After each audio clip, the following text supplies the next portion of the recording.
కృపామయ TV వీక్షకులందరికీ క్రీస్తు పేరిట శుభాలు వందనాలు తెలియజేస్తున్నానండి. యేసు క్రీస్తు పరిశుద్ధ రక్త నిబంధన గురించి మాట్లాడుకుంటూ ఉన్నాం. ఇది 4వ భాగం. చాలా మంది సంఘ కాపరులు, సువార్థికులు, విశ్వాసులు యేసుక్రీస్తును గురించి మాట్లాడుతూ ఉంటారు. అయితే వచ్చిన బాధలు ఏంటంటే చాలా మంది క్రైస్తవులకు యేసుక్రీస్తు గురించి మాత్రమే తెలుసు, కానీ యేసుక్రీస్తు ఎవరో పర్సనల్ గా తెలియదు. అంటే ఆ సాన్నిహిత్యాన్ని, ఆ ఇంటిమసీని మనము కలిగి లేము. క్రైస్తవులందరికీ కూడా ఆ ఇంటిమసీ లేదు. Most of the believers, most of the Christians know about Jesus Christ, but they don't know personally who Jesus Christ is. దేవునిని తెలుసుకొనుట ఎలా? హనోకు దేవునితో నడిచాడు. దేవుడు హనోకుతో నడిచెను కాబట్టి హనోకు కొనిపోబడెను అని రాసలేదు అక్కడ. హనోకు దేవునితో నడిచాడు. అంటే మనకి దేవుడు అవసరం, దేవునికి నువ్వు అవసరం లే, మనకి దేవుడు అవసరం కదా. యేసుక్రీస్తు రక్తము వలన మనకు కలిగేటువంటి ప్రయోజనాలు, లాభాలు ఏమన్నా ఉన్నాయా? What are the benefits of blood of Jesus Christ? యేసుక్రీస్తు రక్తము మనకు ప్రత్యామ్నాయాన్ని ఇచ్చింది, అంటే ఒక ఆల్టర్నేట్ అన్నమాట. రెండవది ప్రాయశ్చిత్తము, అనగా మనకు రావలసినటువంటి శిక్షను ఆయన చెల్లించాడు, మనము పడాల్సిన బాధన ఆయన పడ్డాడు. మూడవది ఏంటి అంటే యేసుక్రీస్తు రక్తము వలన థర్డ్ బెనిఫిట్ ఈజ్ డెలివరెన్స్, విముక్తి, విడుదల.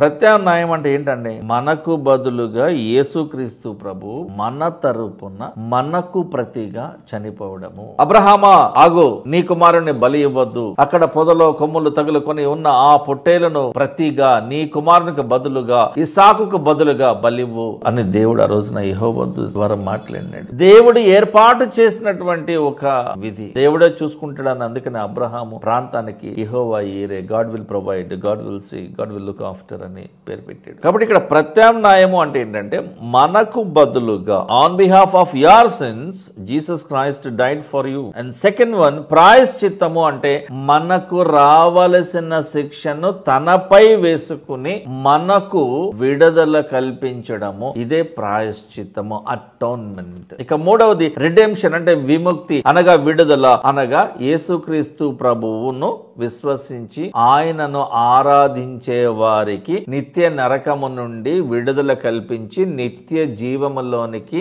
ఒక ప్రవేశాన్ని, అర్హతను కల్పించడమే. కాబట్టి ఈ ప్రత్యామ్నాయము, ప్రాయశ్చిత్తము, ఈ విముక్తి అనేటువంటి ఈ మూడు కూడా యేసుక్రీస్తు ప్రభు యొక్క పరిశుద్ధ రక్తము వలన మాత్రమే మనకు లభ్యమవుతాయి, వేరే దారి లేదు. ఆదికాండము 2వ అధ్యాయము 17వ వచనం మీకు ఒకసారి వినిపిస్తానండి. మంచి చెడ్డల తెలివినిచ్చు వృక్ష ఫలములను తినకూడదు అన్నాడు దేవుడు. నీవు వాటిని తిను దినమున నిశ్చయంగా సత్యదవు అని నరునికి ఆజ్ఞాపించాడు సృష్టికర్త అయినటువంటి దేవుడు. దేవుడు ఒక తెలివినిచ్చేటువంటి ఆ వృక్షాన్ని పెట్టి ఇది మీరు తినొద్దు అన్నాడు. అంటే టెస్ట్ ఆఫ్ ఫెయిత్ అన్నమాట. మీరు నాకు విధేయులుగా ఉంటారా ఉండరా అని చూడాలనుకున్నాడు దేవుడు. ఆ ముచ్చట ఎక్కువ రోజులు లేదండి, సరదా తీర్చేసుకున్నారు, పాపంలో పడిపోయారు.